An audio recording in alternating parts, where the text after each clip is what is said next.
Okay, you guys, today we're going to discuss the difference between buzzing the scalp and shaving the scalp and scalp micropigmentation. What is the difference between shaving and buzz haircuts?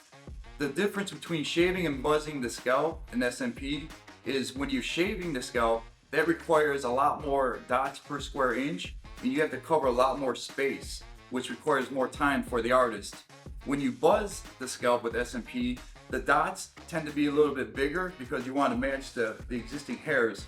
So a lot of artists are using bigger gauge needles, which require less time that they spend on the client. Personally, when the client shaves against the grain, I prefer to use the shaved effect because you get more realistic approach and you have tinier needles that replicate more of the buzz look. Do you do different hairlines and for different age gaps?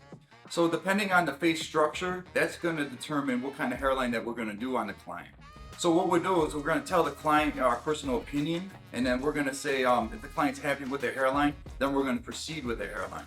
But the ethnicity, the age, the shape, the contours of the head, the curve there, we can do all different hairlines. We can do an edge up, we can do a soft, we can do a very recession hairline. We call some hairlines, we call it the Jason Statham, where it's more up more. The Jamie Foxx is more of a straighter low hairline, but we can definitely achieve any result that the client's looking for. Can you do hair transplant in the back of the head? Yes, we've seen some clients come through the doors with having a FUE hair transplant into the vortex region of the scalp. A lot of doctors, from our experience, we see clients come in and they'll have hair transplants mostly in the front, but then the doctors will put hair in the back here, but there is a low percentage of the hair actually growing.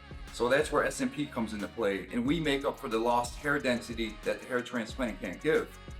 So with scalp micropigmentation, we can cover FUE scars from the hair transplants, and that's the beauty of scalp micropigmentation. Combined with SMP and other hair loss options out there, we can actually cover all forms of hair loss. Okay, you guys, so remember to like and subscribe, and feel free to ask us any questions that you guys might have. We'll see you guys next week.